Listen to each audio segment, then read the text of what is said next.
5 minutes. Thank you, Mr. Chairman. Director Comey, I served in the Air Force for 26 years.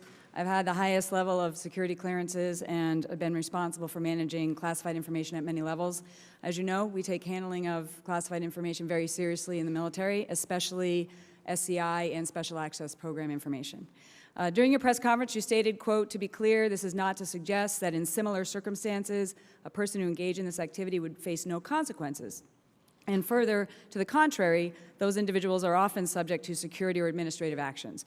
If an airman in the Air Force had conducted behavior similar to Secretary Clinton's, I am confident as a minimum they would lose their clearance, they would be kicked out, they would never get a clearance or be able to work for another federal department or agency in addition to other fines or anything else. If someone were kicked out of the military for behavior similar to Secretary Clinton and applied for a job at the FBI under your leadership, would they be hired?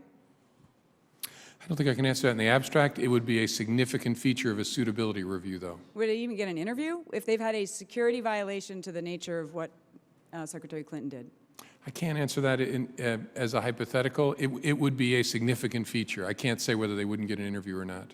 Okay, if someone were dismissed from the State Department for similar behavior, you're going to give me the same answer. You'd have to look at their circumstances. Yeah, but again, there is a process. You know it in the military. There's a robust process. I can speak inside the FBI to assess suitability and then to assess and adjudicate security violations among current employees. Okay, within the FBI under your leadership, let's say your chief of staff or your deputy director mishandled classified information in the same way that you know about.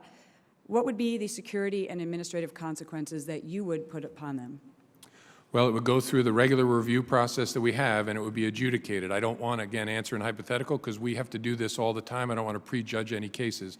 But it would be looked at, it would be a significant security review, and they could be fired, a sliding scale all the way up to reprimanded or lose pay, or there would be a series of disciplinary options for the board. I'm saying you know more details about this case than anything. So now you're done with the criminal, and now you're looking at the administrative. What would you do? Yeah, I'm not prepared to say because I think that gets me an area of answering hypotheticals that could affect my own security review process. It would be a significant feature of a suitability and security review. So fines, losing their clearance, losing their job, what's on the menu? The most severe would be losing your job. Being walked out that day is probably the most serious. The least serious would be a reprimand of some sort, and then a sliding scale in between. People can get suspended. They can lose clearances. They can have clearances knocked down. There's a range of options.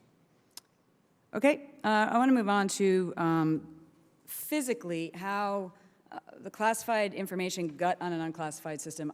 Just in the military, we have JWIC, SIPRNet, NIPRNet. You cannot cross those over in any way unless you either type in new information on the unclassified, because you can't send an email from classified to unclassified. I'm sure it's the same in the State Department. So you either need to type a new email with the markings on it, right, those that were marked classified, which you said there were 3, or you need to, I guess, print or scan, or the most disturbing would be using a transferable media device like a thumb drive to get onto the secure system and move things over to the unsecure system, which could breach our entire security system, as you know. That's why they're banned in the military. How, from your investigation, how did this classified information get moved over out of those 3 options? Almost none of it involves information that was moved. Instead, it involves email conversations about topics that are classified. But if there's markings, you either are making a marking on an unclassified system of a classified nature, which is disturbing in and of itself, or you're physically moving it electronically. Right. There were 3 emails that bore portion markings on a paragraph, not header markings or footer markings, for C to indicate confidential. That was put on well down a chain, deeper and a much lower level in the State Department. And as I sit here, I don't know for sure. I think we concluded that somebody had typed a talking point for the Secretary way down the chain and marked that portion with a C. So it wasn't an uplift or a transfer. It was, as you said, a typing in the first instance and then putting a portion marking on it. But to be clear, it was just the portion that was marked, not the document. But still, on the unclassified system, they're allowed to be transmitting confidential information? No, because confidential information is classified, top secret, right. Secret, confidential. Exactly.